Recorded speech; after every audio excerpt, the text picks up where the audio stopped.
Hello, beautiful souls, and welcome to the Persistence in Prayer podcast hosted by Catholic mindset coach, wife, mother, educator, and speaker Kylie Hine. Kylie is passionate about helping you deepen your relationship with God through the power of prayer. This podcast is a space for high achievers who want to do it all, but also want to prioritize their spiritual life and grow in faith. Join us as we explore the beauty of persistence in prayer and the transformative impact it can have on our lives. Get ready to discover practical tips, insights, and inspiration to help you develop a daily prayer practice and cultivate a deeper sense of trust in God's plan for your life. Let's journey together towards a more fulfilled and faithful life as we invite the Holy Spirit in. Let's begin.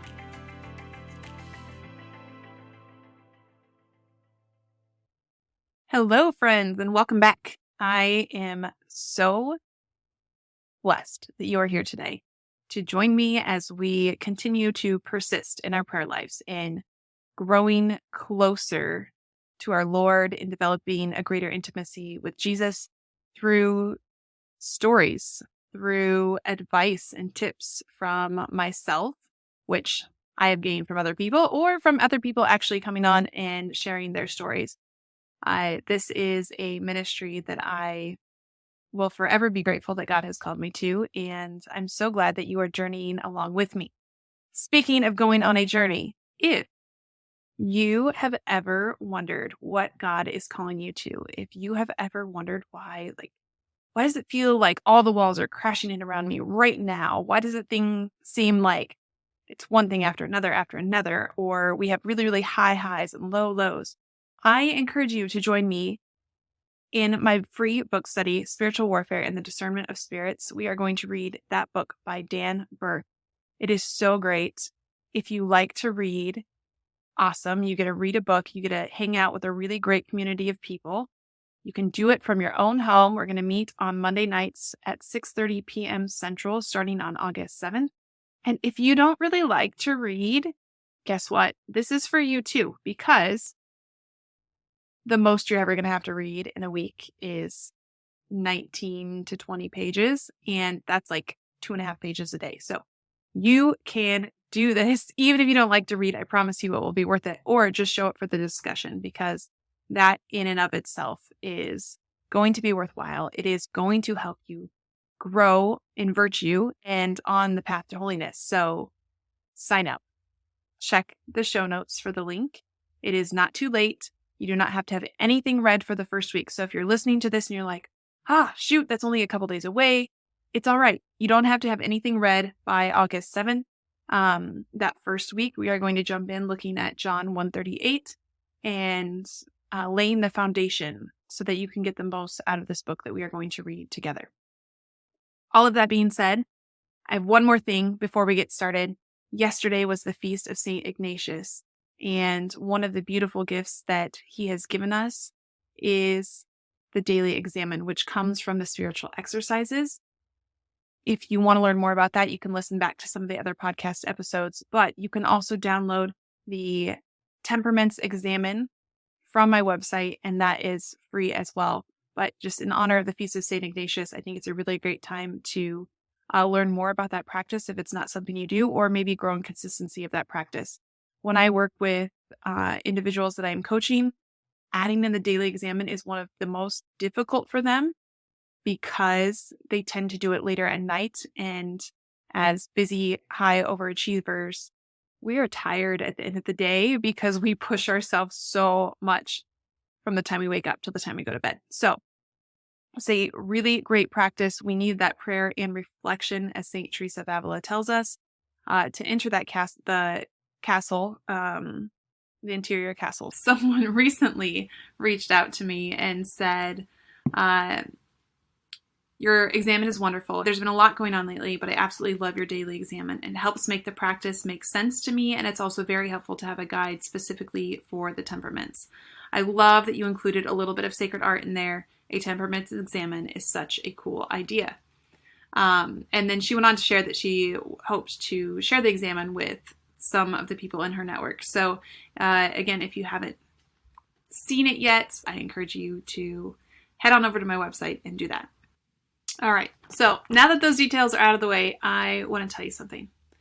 And you might not want to hear it, but I'm going to tell you anyway, because I care about you enough to let you know that you just are not special. You're not. That doesn't mean you're not unique. It doesn't mean you're not called. It doesn't mean you're not a beautiful and wonderful creation or a disciple of God. It doesn't mean that you don't have purpose. It doesn't mean that you won't do great things. So what does "you're not special" actually mean? This sounds a little harsh when you just hear "you're not special" to start with, but this is actually a true story that happened to me. It's a vivid memory. I was on an 8-day Ignatian silent retreat. Now, you may have heard me talk about this retreat before. I was a bundle of nerves. If you've never been on a silent retreat, that can be rather challenging, especially the first time. And considering that I had a 6-month-old that I was leaving behind, I was a hot mess. Let's be honest. I don't know if that's a thought or a fact. I think it's a little bit of both. I was a stressed mess, and I was scared. I didn't know who I was. I had put in my mission before my identity, and that's backwards. We have to know our identity before we can move forward with our mission. And I didn't know what I wanted. I didn't know how my desires or God's desires for me, as they would be revealed throughout the retreat, would affect my family, or if I would have the courage to follow where He was calling. I wasn't ready to face that there would be no distractions on this retreat from my feelings. This is a hard one. This is one that people don't want to admit is a problem. This is one that keeps people from going on silent retreats. There are no distractions from your feelings, from your thoughts, from actually hearing God speaking to you. And sometimes that can be terrifying because we don't know what He's going to say or what He might ask of us. I was afraid of what other people would think or say as a result of my retreat. I was afraid of the unknown as someone who wanted to be in control. I didn't know how things would go if I finally stopped being half in and half out of the water and just jumped in. I actually wrote this in my journal. It said, I felt like I was on a merry-go-round, and the faster you spin, the more blurry the world around you becomes. You get dizzy. You desire the motion to cease, but the pace quickens. You try to get off to regain your center and balance, to see with clarity, but you don't know how to let it go. You test the waters and half-heartedly jump. Your foot is caught half in and half out is not an option. You're being drug along and it is painful. Climb back into the chaos or let go and release your own foot. Thinking back on silence and this retreat, and also just the silence of daily prayer, there's a quote, and I won't say who it's from. It's a sister who has some really great writings, but some of her more recent work I've heard is not necessarily in alignment with Catholic teaching. But she does talk about being aware of the chaos inside when you are in silence. So just being aware of that chaos, because that is the beginning of a relationship with God. As you begin to understand what is going on within you and you allow yourself to feel it and not run from it. It was early in the retreat. I was only maybe a few days in. Now, the days went on this retreat, and I have to tell you, friends, I struggled with letting go of control. I struggled with listening to God, and I really had to pray a lot for His guidance and for Him to help me bend a little more to His will, because I like to be in control. And this is something I coach on often, is people who like to be in control. It is so hard to surrender to God because we want to know what's coming. We want to know what that next step looks like. We want to know the outcome, that everything's going to be okay or that it's going to work out the way that we want. But the truth is, that's not trust. That's not actually surrendering. So some things came out in this retreat, one of them being that I was not supposed to be teaching. And that was not something I expected. And I will tell you, it took 7 years before I actually left teaching, but all things in God's time and patience, because He had some things for me to continue to learn through my career as an educator and the growth in spirituality and maturity that happened from working with students and my coworkers throughout the years. But there was one day when I was meeting with my spiritual director, who was a priest from California. He was an alcoholic, obviously was sober at the time and had been for several years, but he had his own journey that he was vulnerable and open about sharing. And he had told me that he felt called not to be someone who changes the world through his great homilies, but one person, one heart, one soul at a time. And reflecting back on that, I think it's so beautiful, because that is also how I very much feel called through coaching, is the transformation that happens one soul, one thought at a time. But there was one day when Father Pat sat there and he looked at me and he said, "Kylie, you're not special." Now, you can imagine what was going through my head at that time, because my whole life I had been told that I was special, that I was gifted, that I was talented. And here was this man telling me, "You're not special." If you're anything like me, you can fluctuate in a single day from I can do anything and everything. I can take on the world's challenges. I can carry the weight of the world, to I don't want to get out of the bed. I want to pull the covers up. I want to lay here. I feel like I can't get up and shower. I have 2 modes: go 1000%, or I don't want to do anything. And I find that in a lot of my clients as well. So if you are a choleric temperament, but then you kind of fluctuate into one of your other temperaments, that may be you. So I had a lot of thoughts when Father Pat looked at me and said, "You're not special." And he, I'm sure, could read my face and just kind of waited to see what I would say. But this day was a true turning point in my life. There are kind of 2 keys that have pivoted my beliefs about my spiritual journey. So this was the first, this interaction with Father Pat, when he told me, "Kylie, you are not special." Now, this was something that I needed to hear. And it's something that you need to hear. You are not special. But keep listening, because I want to explain what that means. Father Pat didn't tell me that I wasn't gifted or talented or smart or beautiful. He didn't tell me that I wasn't loved or that I wasn't worthy. What he said was, "You're not special." While I might be privileged, the grace that God has given me is no different than that which He offers to every other soul on the planet.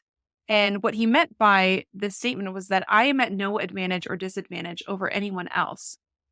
And that, my friends, is a beautiful thing. You as well are at no advantage or disadvantage over anyone else when it comes to growing in holiness in the spiritual life.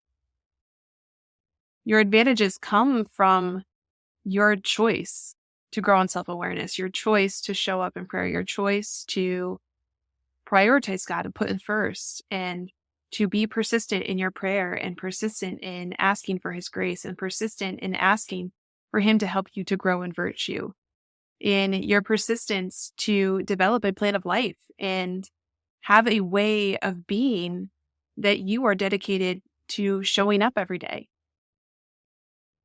Your advantage comes in claiming your identity before you ever think of taking an action. Now, there are certain things that each of us are called to uniquely, and that's different. We all have a primary vocation that we may be called to. Maybe that's motherhood. Maybe that's religious life. Maybe we are stay-at-home moms. Maybe we are mothers who are in the workforce. Maybe we are single women just out of college. Maybe we're retired women who are just tipping the iceberg on our spiritual journey and choosing to go all in. So there is uniqueness in this. But the idea of that we are not special, specifically myself in my own individual journey, took away so much pressure from me, because there was no longer pressure for me to be perfect. That was an expectation that I had put on myself. And this brutal honesty from Father Pat reminded me that if I wasn't special for positive reasons, then I also wasn't special for all of the negative reasons either. I wasn't uniquely singled out for a million struggles.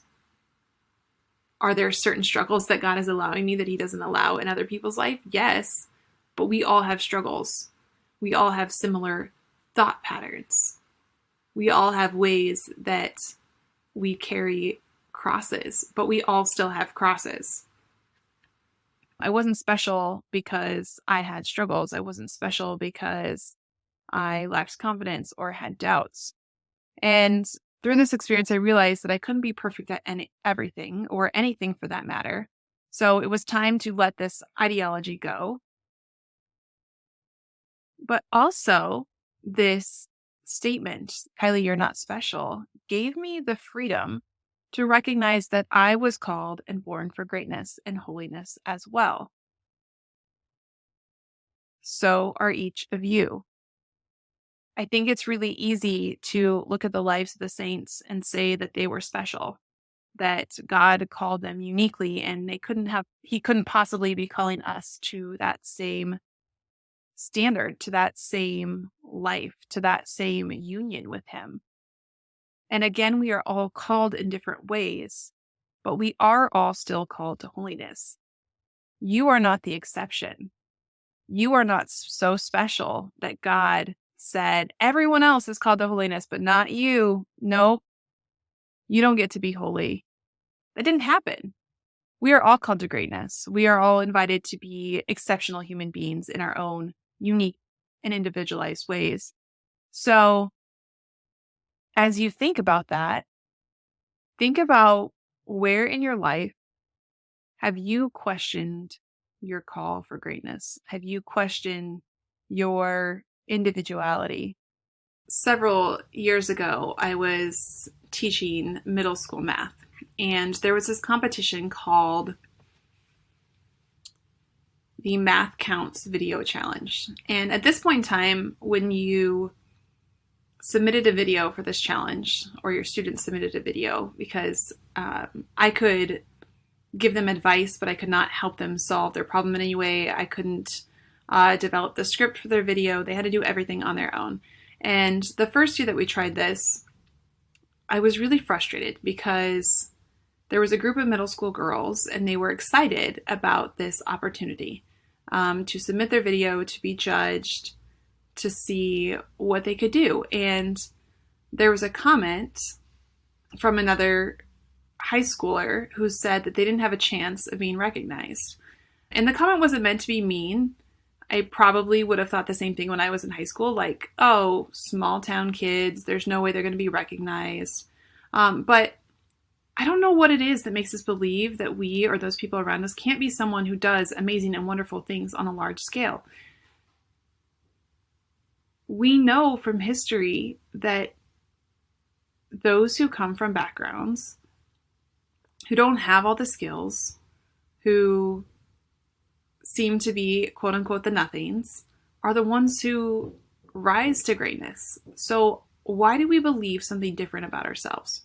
Why is it that we limit ourselves, and in turn, those around us, to be average or slightly better, but not striving for magnanimity, for greatness in holy things that we have been called to? So for me, the answer has always been fear of rejection, fear of humiliation, fear of acknowledging my own insecurities. But I just want to remind you today that you are not special. And if you've had those thoughts yourselves, God has not excluded you from being a person that makes a difference in the world. And if he did, that would make you special, and you are not.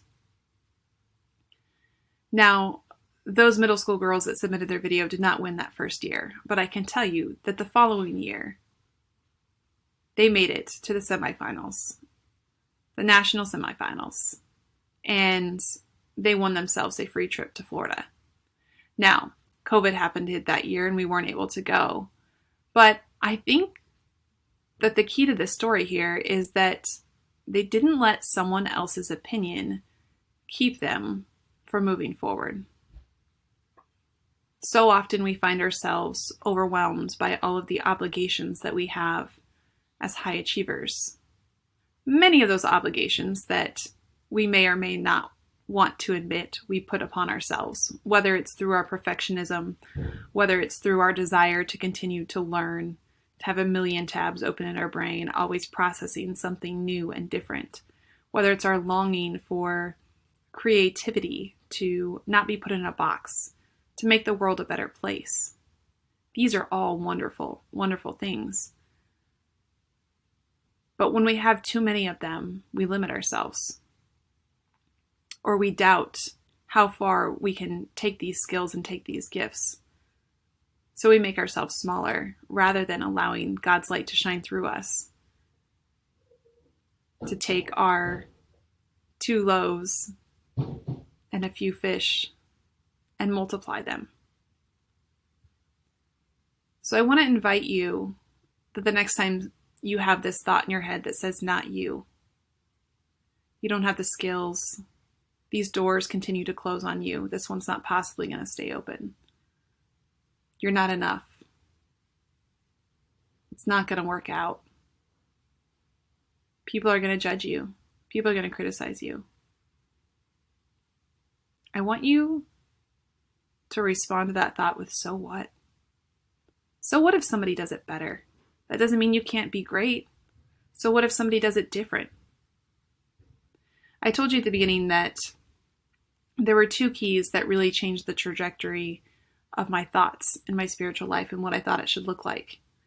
The first was hearing that I wasn't special. The second was through Catholic coaching. And I get it if you hear the word coaching and you're like life coach? That sounds kind of new agey, or I don't really know what that is. I don't think I need that. I want to tell you, I was on a phone call with a 23-year-old girl last night, and she told me Catholic coaching specifically is the most underrated thing. She said, everyone needs this. If they knew how impactful it was. She goes, yes, you need community, you need friendship, you need prayer and relationship with God, but Catholic coaching helps you understand what is going on inside so that you can move forward. Now, this was a girl who she knew in her head what she was supposed to believe. She knew she was supposed to think and believe and trust in God, that he was going to move her down the path where she needed to go. But there was a lot of resistance. She, in her natural humanness, her body was resisting that. And that comes a lot from our thoughts. And again, when we think of this as maybe being something new age or different or something that hasn't been around, I want to tell you that you're wrong. In fact, I've been reading The 7 Deadly Sins by Kevin Vost. And this idea about our emotions that lead to actions, particularly sinful actions, has been around since the 300s. So I'm going to read you a little statement here. It says, for Evagrius, who is a monastic theologian in the 300s, these were generic or general thoughts that tempt us toward a variety of sins. He saw them as natural stirrings, what the Stoic philosophers such as the Roman Seneca called first movements. That is, nearly automatic or reflexive thoughts that arise within us and disturb our souls in a fleeting, pre-emotional sense. It is up to us whether we will choose to dwell on them, leading to harmful, sinful emotions and actions. Per Evagrius, quote, "It is not up to us whether any of these disturb the soul or not, but it is up to us whether they linger or not, or whether they stir up emotions or not." He goes on to discuss that thoughts can be stirred within us by demons, but they can also arise from within our own souls. What I'm getting at here is that we always have the option to choose. We can believe the lie that we are so special, that we are not called to greatness, that we are the exception to the rule of universal holiness. Or we can believe that God has called all of us and that his infinite love is for you and me and everyone else. And I think that sometimes that can feel like, oh, well, it's for everyone. Why do I matter then? But you do matter. And that's the mystery of God, is that he can make you feel and love you in a way that you forget anything and everyone around you. But he is also loving them in the same way at the same time. And it's such a mystery. But it's also something that once you discover, you are going to fight tooth and nail to never let it go. Can you imagine a God that would say, "Sorry, Kylie, I created the world with these human beings that I loved, but not you. Sorry, Lauren, you don't get to be extraordinary. Everyone is called to holiness except for you. You're just going to live in your own little bubble with all your kids, and you don't get to be holy. Sorry, Kathleen, I'm not calling you back to union with me. I place myself within you, but I don't really want you back." Can you imagine that? That you would be that exception? I hope not, because you're not. You are not the exception to the rule of universal holiness. Whatever your situation or your circumstances are, you are being called. Now, whether you respond to that is up to you, but you are being called. So today, go be exceptional. Maybe that's exceptional at washing dishes because you do it with such great love for your family. Maybe that's being exceptional at cashing people out of the cash register. Maybe it's being exceptional at handling and loving your toddler who's throwing a tantrum. Maybe it's being exceptional at charity and inviting people into your home who don't have a place to go. You were created for being more than ordinary, and you are not special, but you are unique, and you are beautiful, and you are loved. And in spite of all your failures and your insecurities and your weaknesses, God fills all of those places so that you can make a difference, so that you can live out your unique call to sanctity and your unique purpose.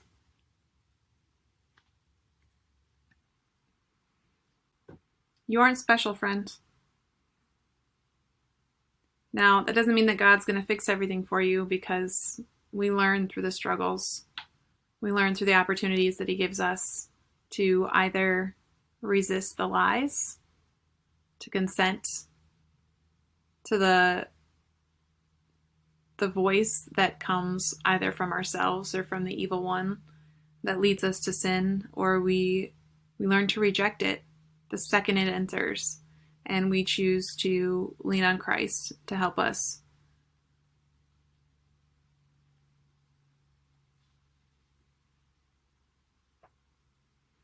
We have to learn how to trust. And this statement from Father Pat comes up in my mind often, but also the question that I was asked about a year into getting coached. And someone asked me, "What's the transformation that you've had?" in your own prayer life, in your own spiritual life. And for me, it was that I no longer box myself into the same mold of the saints before me. While I follow in their footsteps, because we're told when you're lost, follow the footsteps of the flock. Like Jesus's flock has left us a pathway to follow. And there are certain things that I know I have to learn and that I have to continue to pray for and grow in, because I am still at the bottom of the narrow way. And I have to fight every single day, just like you have to fight every single day. And I'm sure some of you are so much further ahead of me, and I pray that I can learn from you. And if you're a step behind me, then I pray that I can offer you a hand to help pull you along, because this is a journey that we go on together, not isolated. But I have learned that my journey is unique.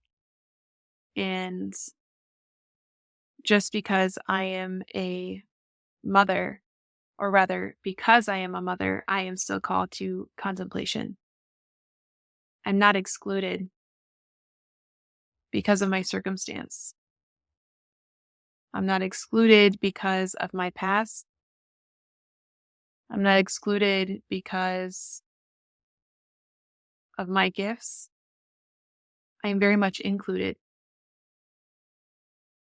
because I am a mother, and because I have a past, and because I have chosen to have a future with Christ. And so do you. So remember, the next time that those sneaky thoughts want to creep in and tell you that you can't make a difference in the world, when you're struggling to find the courage to follow in the path that God's calling you to, that you're not special. He offers his abundant gifts and grace and mercy to every single one of you. And his mercy cannot be outdone. His kindness cannot be outdone. His love cannot be outdone.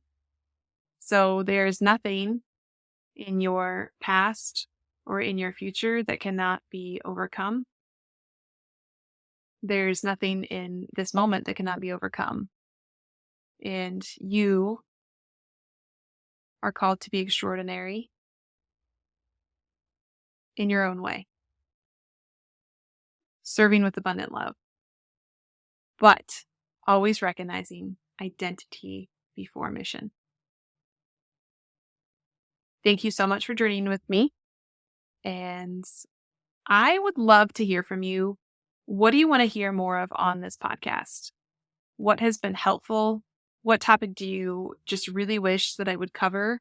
I read a lot of books. I have a lot of information to share, but this is not about me. This is about you. So tell me what you want to know. Tell me what you want to hear more of, and how I can help you on this journey to Christ. And if you are struggling with your identity, if you're struggling with the fear of following where God is calling you, or maybe you have no idea where God is calling you because you just haven't heard his voice in a while. You're struggling to make time for prayer every day. You're struggling to put yourself first with all of the obligations that you have in your life, and all of those who you are asked to serve in your home and in your community. And maybe you're just feeling a little bit lost. I can help you.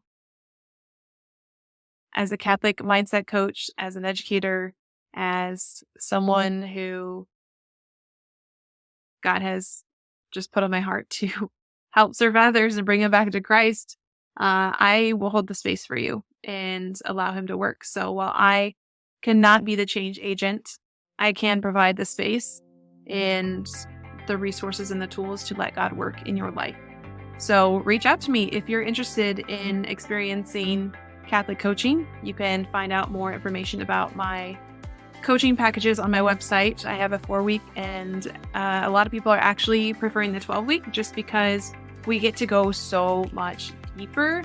And 4 weeks is just kind of the just getting started and people are wanting more. So you can find out more about that on my website or email me.